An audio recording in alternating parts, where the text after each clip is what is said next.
오늘 우리에게 주시는 하나님의 말씀은 신약 마가복음 15장 21절에서 34절의 말씀입니다. 마침 알렉산더와 루포의 아버지인 구레네 사람 시몬이 시골로부터 와서 지나가는데 그들이 그를 억지로 같이 하게 하여 예수의 십자가를 지우고 예수를 끌고 골고다라 하는 곳으로 이르러 모략을 탄 포도주를 주었으나 예수께서 받지 아니하시니라. 십자가에 못 박고 그 옷을 나눌세 누가 어느 것에 까질까 하여 제비를 뽑더라.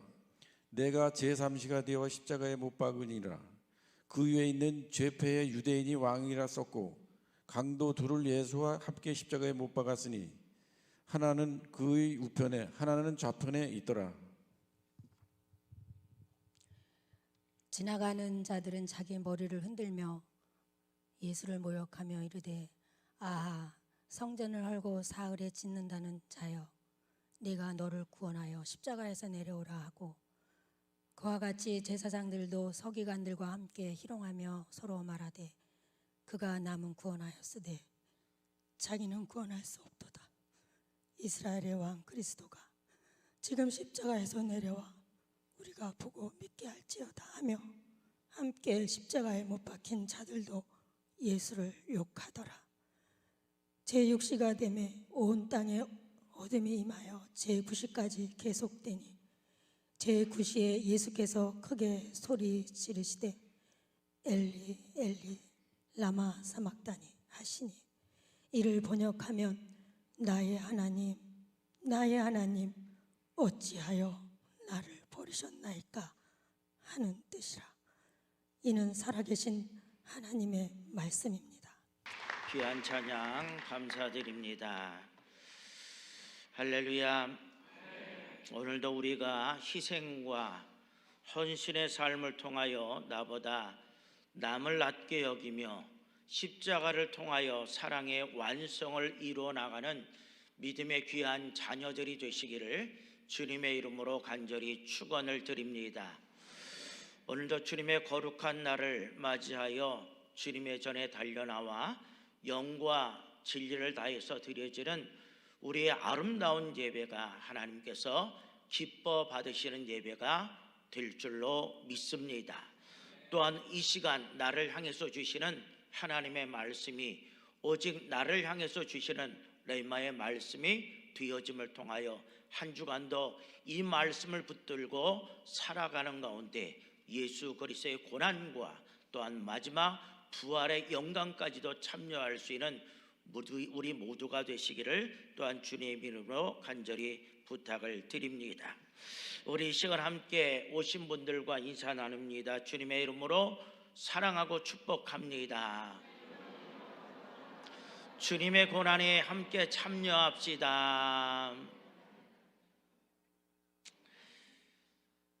여러분, 우리는 인생을 살아가면서요 잊어야 될 것이 있는가 하면 때로는 잊지 말아야 할 것이 분명히 있습니다.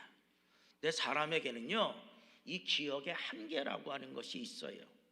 그래서 특별히 내가 이것을 꼭 기억해야지 라고 노력하지 아니한 한 모든 것들은 대부분 시간이 지나면 잊어버리게 되어져 있습니다. 때로는 어떤 사건이 아무리 강력하고 충격적인 사건일지라도 오랜 세월이 지나가면 이것 또한 우리의 생각 속에서 점점 희미해지고 사라질 수밖에 없습니다. 때로는 어떤 사건이 나와 연결되어져 있는 사건이라고 생각되는 것도 시간이 지나고 나면 나와 연관성이 있을까라는 생각으로 바꾸어지고요. 그래서 처음의 사건과는 전혀 다른 모습으로 후손들에게 전해지는 그런 일들도 있는 것을 우리는 볼 수가 있습니다. 여러분, 저는 예수님의 고난도 이와 마찬가지다 라고 생각을 하게 됩니다. 우리가 이사야 53장 4절 상반절의 말씀을 보면 이렇게 기록하고 있어요. 그는 실로 그는 참으로 우리의 질고를 지고 우리의 고통을 졌다는 거죠. 그리고 우리의 슬픔을 당하셨다라고 말씀하고 있습니다. 여러분, 이것은 사실입니다. 이것은 진실이죠. 즉 예수님은 우리의 아픔을 우리 대신 져주시고 우리의 슬픔을 우리 대신 져주신 분이 바로 예수 그리스도입니다. 그러하기 위해서 예수님은 무엇을 지셨습니까? 십자가를 지셨다라고 하는 사실입니다. 왜냐? 우리가 스스로 질고의 문제를 해결할 수 없고 슬픔의 문제를 우리가 스스로 해결할 수 없기 때문에 주님께서 우리 대신 그 모든 것을 지시고 십자가에 달려 돌아가신 거지요. 여러분, 우린 죄를 지울 줄 알았지 죄에 대한 고백이나 회개는 할 줄 몰랐다는 거예요. 우린 죄의 길을 걸어갈 줄만 알았지 의의 길로 다시금 되돌아올 줄 몰랐다라고 하는 사실입니다. 그렇기 때문에 우리 대신 죄의 길을 청산해 주시고 우리에게 부활과 영생의 길로 인도하시려고 예수님께서 어디에 못 박혀 돌아가셨어요? 십자가에 못 박혀 돌아가셨다는 거죠. 여러분, 이것은 어떤 의미를 가지고 있느냐? 십자가가 아니면 누구든지 죄 사함을 받을 수 없다라고 하는 거예요. 십자가의 다리가 아니면 우리는 한 발자국도 하나님 앞으로 나아갈 수 없다라고 하는 말씀입니다. 또한 십자가의 고백이 아니면 결코 우리는 구원과 영생을 얻을 수 없다라고 우리에게 말씀하고 있는 겁니다. 여러분, 그래서 십자가라고 하는 것은 어떤 과정이 아닙니다. 하나의 결과라고 볼 수 있습니다. 십자가라고 하는 것은 우리의 인생 속의 어떤 일부를 말하는 것이 아니라 십자가는 우리의 인생의 전부를 의미하고 있다라고 말씀을 드릴 수 있습니다. 이를 다른 말로 말하면 십자가 없는 신앙은 더 이상 신앙이 아니다라고 분명하게 말씀을 드릴 수 있는 겁니다. 여러분, 이렇듯 예수님의 십자가라고 하는 것은 나의 구원과 직결되는 일이기 때문에 우리가 반드시 기억해야 되는데, 우린 이 십자가의 사건을 시간이 흐르면서 나와 연관되지 아니한 것으로 생각하며 살아갈 때가 너무나도 많다라고 하는 거죠.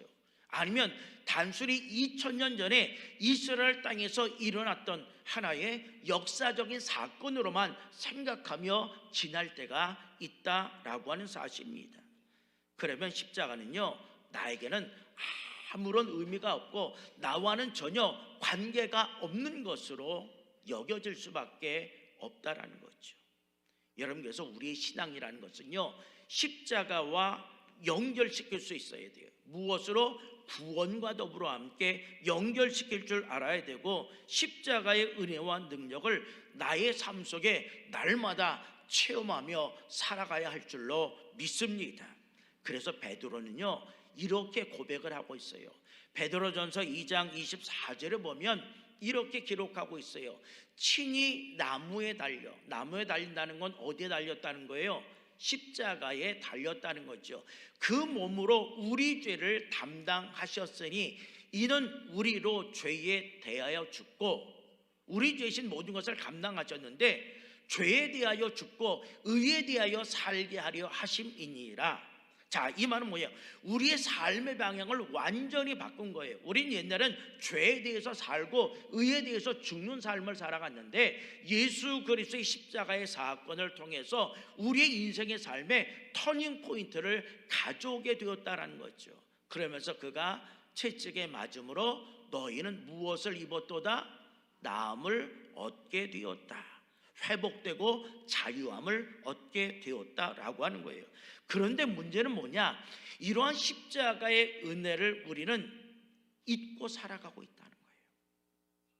그러다 보니 우린 때론 이렇게 착각을 하며 삽니다. 이사야 53장 4절에 보면요, 우리는 이런 생각을 해요. 그는 징벌을 받아 잘못된 죄로 인해서 하나님께 뭐예요? 벌을 받아 하나님께 맞으며 고난을 당한다 하였노라. 여러분, 우리가 십자가를 깊이 생각하지 아니하고 십자가가 우리의 삶과 연결이 되지 아니하니까 그 십자가 예수님 스스로 죄를 지었기 때문에 하나님께 징벌을 받는 거야, 이렇게 착각하며 살아갈 때가 있다라고 하는 사실입니다. 여러분, 그런데 그 십자가가 그런 십자가일까요? 아닙니다. 예수님은요, 우리를 죽음에서 생명으로 이끌어 가시기 위해서 우리가 져야 될 그 십자가를 누가 대신 지신 거예요? 예수님께서 대신 지신 거죠. 여러분, 오늘은 종료주일입니다. 고난주일입니다. 1년 절기 가운데 가장 절정이 무엇이냐? 고난주간이라고 말씀을 드릴 수 있어요. 어떻게 보면 예수님의 인생의 삶 속에 가장 클라이막스가 이 고난주간에 있어요. 예수님의 고난을 집중적으로 기록하고 있는 주간이 지금 이 주간이 있죠. 어떻게 보면 예수님의 그 고난, 고통, 이것은요 우리만 기억하는 것이 아니라 전 세계 그리스도인들이 이 고난주간을 기억하면서 어떻게 하면 주님의 고난에 우리도 함께 동참할 수 있을까? 때론 금식과 절제와 경건의 삶을 통해서 오늘 우리에게 주어진 그 십자가를 지고 주님과 더불어 함께 고난의 길을 걸어가는 것, 이것이 뭐냐? 바로 고난주간이다 라고 말씀을 드릴 수 있습니다. 여러분, 우리가 성경을 읽다 보면, 특별히 복음서를 읽다 보면 복음서 앞에는 대부분 뭐가 기록되어 있는 줄 아세요? 예수님의 탄생의 사건을 기록하고 있어요. 근데 복음서 끝부분에 보면요, 대부분 다 예수님의 고난이라고 하는 것을 집중적으로 조명하고 있는 것을 우리는 보게 됩니다. 여러분, 그 말씀 보면요, 어떤 인간의 말로 표현할 수 없는 그 고난과 고통이 그 속에 담겨 있어요. 눈물을 흘리지 않고서는 그 말씀을 읽을 수 없을 정도의 고난이 그 속에 담겨져 있습니다. 그런데 여러분, 이 말씀이 신약 성경에만 나오는 것이 아니라 구약 성경에도 기록되어 있어요. 여러분, 구약은요 오실 예수님을 증거하고 있는 거예요. 신약은요 오신 예수님을 증거하고 있어요. 여러분, 구약은 율법의 시대라고 한다면 신약은요 은혜의 시대라고 하는 사실입니다.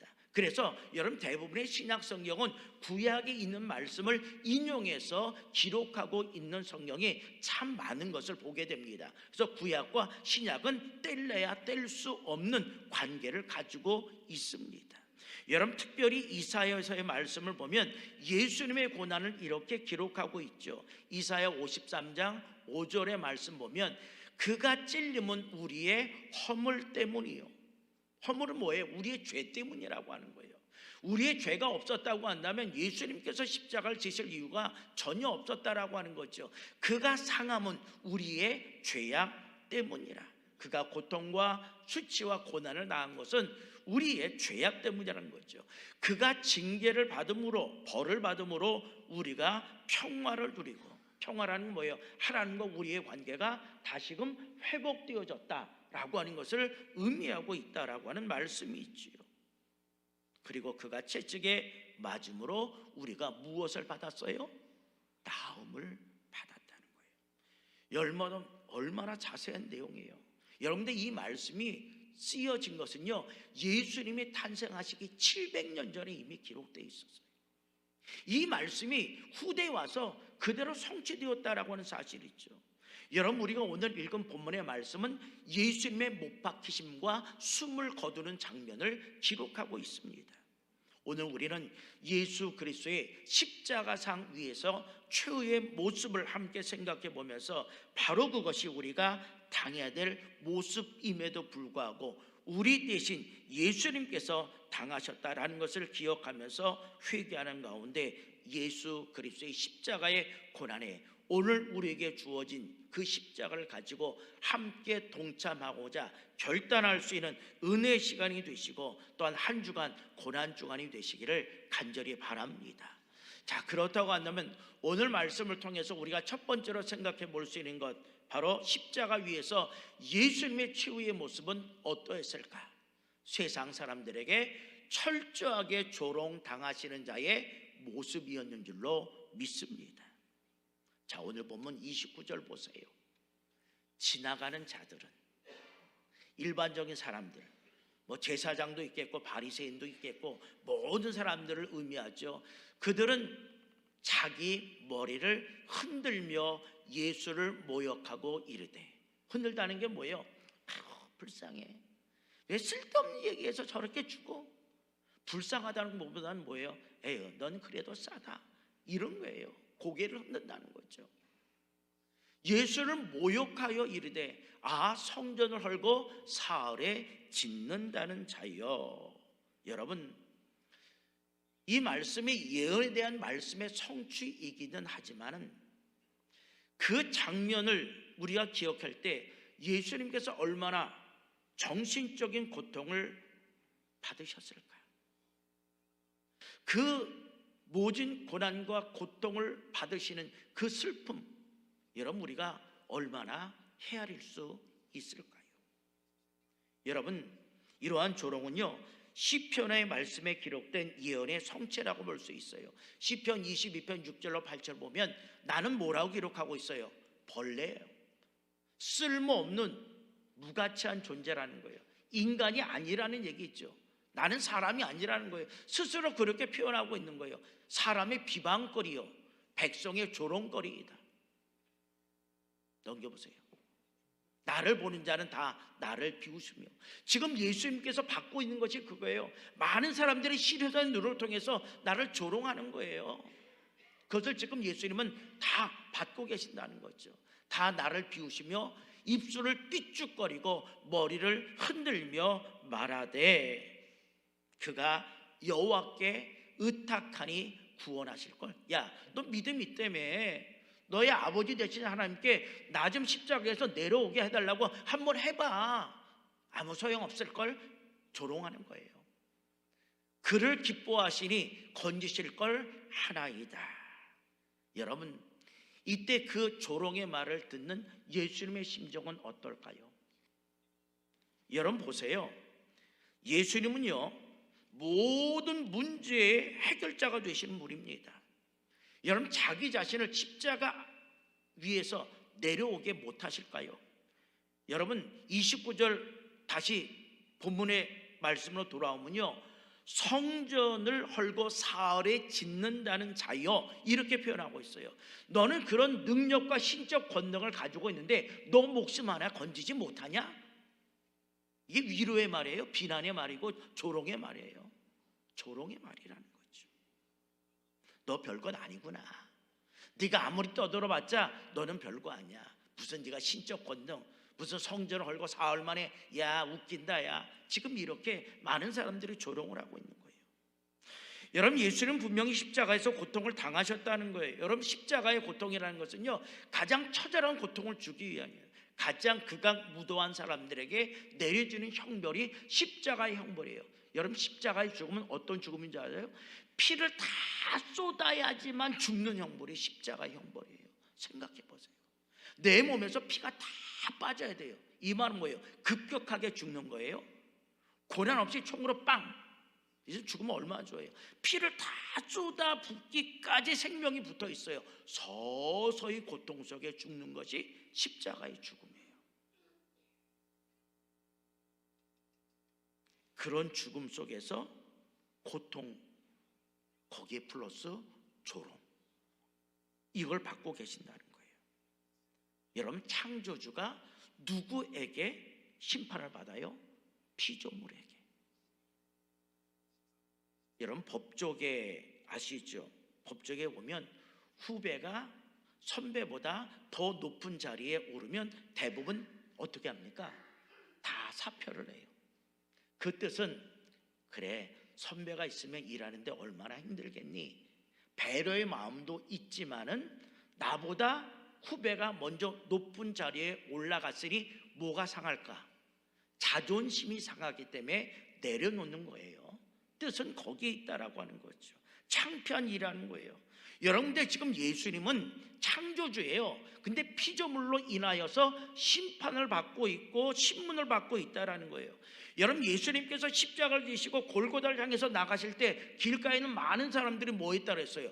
욕을 하고 침을 뱉고 모욕을 하고 돌을 던지고 저주를 퍼부었다라고 말씀하고 있습니다. 여러분 생각해 보세요. 전지전능하신 창조주 되신 그분께서 그 고통을 견뎠다라는 거예요. 그때 그 모습을 이렇게 기록하고 있어요. 앞에서도 읽었지만 이사야 53장 4절의 말씀 보시면 그런 실로 우리의 질고를 지고 우리의 슬픔을 당하였거늘 우리는 생각하기를 그런 징벌을 받아서 하나님께 맞으며 고난을 당한다 하였노라. 아멘. 여러분 고통도요, 육체적인 고통은 좀 견딜 수 있어요. 정신적인 고통도 좀 견딜 수 있어요. 근데 못 견디는 게 뭔지 아세요? 인격적인 고통은요 견딜 수 없어요. 여러분 때로는 왜 유명한 사람이, 그리고 때로는 존경받는 위치에 있는 사람이 왜 자살을 할까요? 인격적인 고통이 너무 심하기 때문에, 나를 조롱하고 나를 비난하는 것을 견딜 수 없기 때문에 뭐예요? 생명을 끊는 거예요. 지금 예수님은 그것보다 더 심한 모진 조롱을 받고 계신다라고 하는 사실입니다. 바로 예수님은 십자가 위에서 지금 인격적인 고통을 받고 계신다는 거예요. 그런데 그런 인격적인 고통을 받는 가운데 예수님의 십자가 아래에서는 로마 군병들이 무엇을 하고 있었을까요? 오늘 말씀 24절에 보면 이렇게 기록을 하고 있어요. 십자가에 못 박고 그 옷을 나눌세. 예수님의 그 벗겨진 옷을 로마 군병들이 야 어떻게 나눌까 지금 밑에서 얘기를 하고 있는 거예요. 여러분 그 모습을 보시는 예수님의 모습은 어땠을 것 같아요? 여러분이라면 견딜 수 있을 것 같아요? 조롱, 비난, 장난을 치는 그 모습.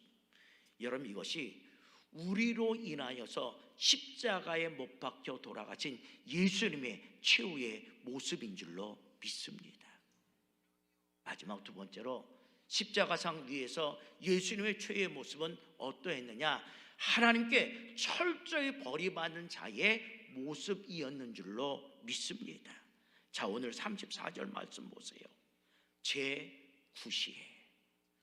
여러분 여기서 제9시라는 것은 단순한 시간을 이야기하는 것 아니라고 하는 거지요. 구원의 절정이 이루어지는 시간입니다. 여기서 9시라는 것은 우리나라 말로 말하면 오후 3시쯤 되는 시간이에요. 예수님께서 아침 9시에 십자가에 못 박히셨으니까 이제 몇 시간이 지난 겁니까? 6시간이 지났어요. 그리고 오후 3시가 됐죠. 아마 그쯤 되면 몸에 있는 모든 피가 다 빠져 나갔을 겁니다. 그러면서 오후 3시에 마지막 숨을 거두시게 돼요. 마지막 돌아가신 그 순간에 아주 큰 소리로 절규하게 되어집니다. 십자가 위에서 뭐라고 하고 있어요? 엘리 엘리 라마 사박다니. 나의 하나님 나의 하나님 어찌하여 나를 버리셨나이까. 여러분 이런 뜻이에요.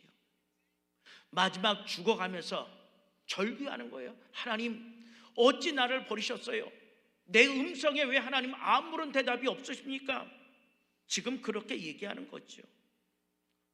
우리 하나님은요 예수님의 마지막 죽음 앞에, 그의 절구의 외침 앞에 등을 돌리셨던 것입니다. 여러분 이 말씀 역시도 구약의 시편을 인용한 말씀이에요. 시편 22편 1절에 있는 말씀 보면요, 내 하나님이여 내 하나님이여 어찌 나를 버리셨나이까. 어찌 나를 멀리하며 나를 돕지 아니하시며 내 신음소리를 듣지 아니하시나이까. 이 말씀을 그대로 인용을 하고 있다는 거죠.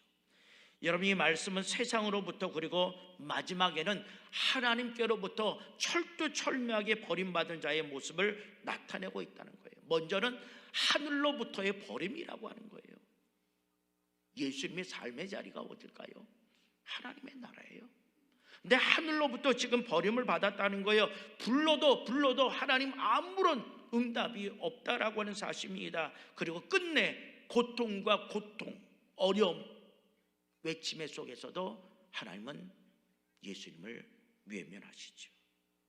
그리고 하나님은 그 아들의 죽음과 고난 끝까지 침묵하시고 개입하지 않습니다. 여러분 이렇게 마지막 절규하면요, 누군가는 와서 응답해 줘야 맞아요. 얼마나 힘들어, 얼마나 고통스러워. 내가 함께하지 못하지만 마음으로 함께 아파하고 나도 절규해. 이렇게 한마디만 얘기해 줬으면 그래도 예수님의 십자가의 죽음이 그토록 외롭지는 않았을 거예요. 그런데 하나님은요, 예수님을 철저하게 버리시고 외면하셨습니다. 그리고 예수님은 이렇게 처절하게 몸부림치시다가 마지막 숨을 거두시게 됩니다. 여러분, 이것이 철저하게 버림당하신 예수님의 모습, 누구 때문에? 바로 나의 죄 때문에. 여러분, 사랑하는 내 자녀가 이런 고통을 받는다고 한번 생각해 보세요. 정상적인 부모라고 한다면 이 광경을 눈뜨고 볼 수 있을까요? 아마 어떤 부모는요, 기절하고 말았을 겁니다. 어떤 부모는요, 앞에 나갔을 거예요. 우리 아들을 내려주시고 내가 저 십자가에 우리 아들 대신 죽기를 원합니다. 나를 거기에 매달아 주십시오. 여러분, 이것이 자식을 향한 부모님의 마음 아니겠까요? 그런데 이것이 어찌 인간의 마음만 그렇겠어요? 하나님의 마음도 역시 마찬가지일 겁니다. 그런데 하나님은요, 아들이 십자가에서 울부짖으면서 외쳐도 외면하실 수밖에 없다는 거죠. 왜냐?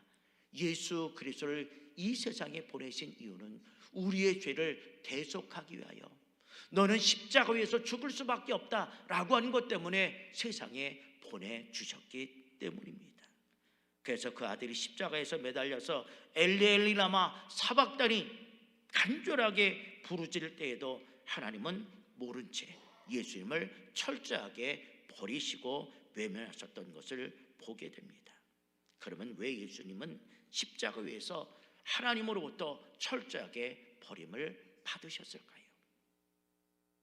여러분, 그 이유를 시편 22편 3절에 밝히고 있어요. 이스라엘 찬송 중에 계시는 주여, 임재하시는 주여, 주는 거룩하시니이다. 거룩하다는 것은 전혀 죄와 상관이 없는 분이라는 거죠. 하나님은요, 거룩하신 하나님인 줄로 믿습니다. 그렇기 때문에 하나님은 죄라고 하는 것을 참아 보실 수 없는 분이지요. 그런데 예수님은 십자가 위에서 우리를 대신해서 뭐가 되신 거예요? 죄가 되신 거예요. 아멘. 이에 거룩하신 하나님은 비록 일시적이긴 하지만은 예수님에게 등을 돌리시면서 예수님을 버리실 수밖에 없었다라고 하는 거죠. 왜냐? 예수님은 십자가 위에서 우리의 모든 죄를 친히 담당할 수밖에 없는 분이시기 때문입니다. 여러분, 그렇다라고 할지라도 그때 하나님은 어디서 어떤 마음으로 예수님께서 처절하게 십자가에서 물과 피를 다 쏟으시며 죽어가는 그 모습을 지켜보고 계셨을까요? 그때 그 모습을 보며 애태우셨을 하나님의 그 마음 아픔, 여러분, 우리가 조금이라도 이해할 수 있을까요? 어떤 신학자는 이렇게 말합니다. 하나님의 아픈 마음을 진정으로 이해하지 못하는 사람은 함부로 십자가를 입에 담지 말아라, 이렇게 얘기하고 있어요. 여러분, 옳은 말씀이 있죠. 우리는 너무나도 십자가라고 하는 말을 아주 가볍게 입에 달고 달 때가 얼마나 많은지 몰라요. 내가 무언가 잘못했음에도 불구하고 뭐라고 합니까? 아유, 십자가 내가 지고 가야지. 여러분, 우리는 십자가를 너무 가볍게 생각할 때가 많아요. 십자가의 의미를 모르는 사람들이 너무나도 많습니다. 여러분, 십자가의 진정한 의미를 안다라고 한다면 우리는 그렇게 십자가를 입에 함부로 담을 수 없는 거죠. 그런데 여러분, 우리 예수님은요, 하늘로부터만 외면을 당하신 것이 아니죠. 땅으로부터도 외면을 당하셨다라고 하는 거예요. 여러분, 생각해 보세요. 예수님의 공생의 기간 동안에, 예수님께서 사역하실 시간에 예수님께서 가는 곳곳마다 많은 무리들이 쫓아왔다라고 얘기합니다. 많은 사람들이 예수님을 안다라고 얘기를 합니다. 예수님으로 인해서 떡을 얻어먹은 사람이 얼마나 많아요. 여러분, 뭐 얻어먹었으면 감사라고도 해야지요. 근데 예수님께서 십자가에 돌아가시는 순간 어느 누구도 그 곁에 없었다는 거예요. 죽을 병에 있었던 사람, 고침을 받은 사람도 얼마나 많습니까?